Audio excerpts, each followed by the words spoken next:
আজকের রেসিপিতে তৈরি করে দেখাবো পারফেক্ট কোরবানির মাংস কিভাবে রান্না করবেন। এর জন্য 2 কেজি কোরবানি মাংস নিয়েছি আর 4-5 টুকরা দারুচিনি, 2টি তেজপাতা ছিঁড়ে দিয়েছি, 5-6 টুকরা এলাচ আর 4টি করে লবঙ্গ আর গোলমরিচ দিয়ে দিয়েছি। এরপরে হাফ কাপ পেঁয়াজ কুচি, 2 টেবিল চামচ আদা বাটা, 2 টেবিল চামচ রসুন বাটা আর দিয়ে দিলাম এখানে 2 টেবিল চামচ পেঁয়াজ বাটা। এরপরে দিয়ে দিলাম এখানে 2 টেবিল চামচ লাল মরিচের গুঁড়া আর হাফ টেবিল চামচ হলুদের গুঁড়া আর দিয়ে দিলাম 2 টেবিল চামচ জিরা গুঁড়া, স্বাদমতো লবণ। এরপর 1 কাপ দিয়ে দিলাম সয়াবিন তেল। হাফ কাপ করে আমি টোটাল এখানে 1 কাপ দিয়ে দিয়েছি। এরপরে সব কিছু উপকরণ হাত দিয়ে খুব ভালোভাবে মাখিয়ে নিতে হবে। তো হাত দিয়ে মাখানোর চেষ্টা করবেন, এতে করে মশলাগুলি মাংসের সাথে খুব ভালোভাবে মিক্স হয়ে যাবে। পারফেক্টভাবে যদি আপনি মাংসটা রান্না করতে চান তাহলে প্রথম থেকে শেষ পর্যন্ত ভিডিওটি দেখবেন, এতে করে আপনি পারফেক্টভাবে মাংসটা রান্না করে নিতে পারবেন। এই যে সব কিছু খুব ভালোভাবে মিক্স করে নিয়েছি, এখন চুলার উপরে বসিয়ে দিতে হবে। ঢাকনা দিয়ে চুলার উপরে বসিয়ে দিব। হাই হিটে আমি এটাকে 10 মিনিটের মতো জাল করে নিব।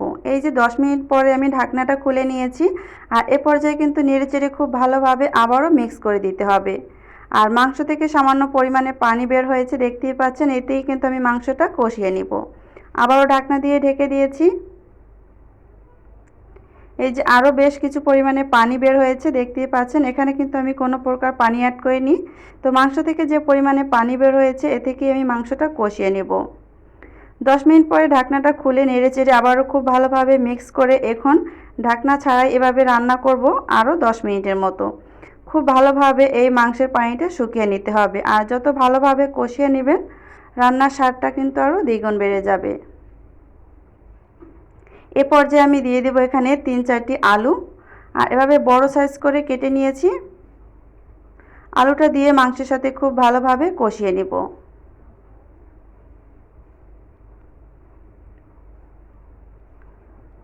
7 থেকে 8 মিনিট সময় নিয়ে আমি আলুটা মাংসের সাথে কষিয়ে নিয়েছি। আজকের এই ভিডিও যারা ইউটিউব চ্যানেল থেকে দেখছেন তারা চ্যানেলটি সাবস্ক্রাইব করবেন, আর যারা ফেসবুক পেজ থেকে দেখছেন পেজটি ফলো করে নিয়মিত আমার পেজের পাশে থাকবেন। তো আলু আর মাংসটা কষানোর পরে এখন ঝোলের জন্য পরিমাণ মতো পানি দিয়ে দেব।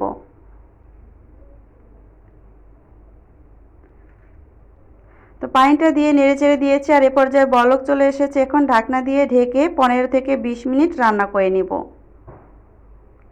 প্রায় 20 মিনিটের মতো আমি রান্না করে নিয়েছি আর এ পর্যায়ে আলু আর মাংসটা পারফেক্টভাবে সিদ্ধ হয়ে গিয়েছে। ঘরোয়া মশলায় আপনারা এভাবে পারফেক্টভাবে কোরবানির মাংস রান্না করতে পারবেন। ভিডিওটি শেষ পর্যন্ত দেখবেন, এতে করে মাংসটা খেতে কিন্তু অনেক মজার হয়। আর শেষ পর্যায়ে দিয়ে দিলাম 1 টেবিল চামচ ভাজা গরম মশলা গুঁড়া। এখানে জিরা, দারুচিনি আর এলাচ একসাথে ভেজে তারপরে শিলপাটায় বেটে নিয়েছি। এখন ঢাকনা দিয়ে ঢেকে আরও 2 থেকে 3 মিনিটের মতো জাল করে নিয়েছি। এতে করে মশলাটা মাংসের ভিতরে খুব ভালোভাবে ঢুকতে পারবে। গরম মশলাটা দেওয়ার চেষ্টা করবেন, এতে করে খুব সুন্দর একটা ঘ্রাণ আসে মাংসের ভিতরে। এই যে রান্নাটা এ পর্যায়ে শেষ হয়ে গিয়েছে, চুলা থেকে নামিয়ে নিয়েছি আর দেখুন কতটা লোভনীয় হয়েছে কোরবানির মাংস রান্না। তো আশা করি আজকের ভিডিও আপনাদের কাছে খুবই ভালো লেগেছে। তো আজকের এই রেসিপি ভালো লাগলে ভিডিওটিতে লাইক দিবেন আর বেশি বেশি করে শেয়ার করবেন, যাতে এই কোরবানির মাংস রান্না করে সবাই উপকৃত হতে পারে। তো আজ এ পর্যন্তই, আবারও হাজির হব আপনাদের সামনে নতুন কোনো মজার রেসিপি নিয়ে। সবাই ভালো থাকবেন। আল্লাহ হাফেজ।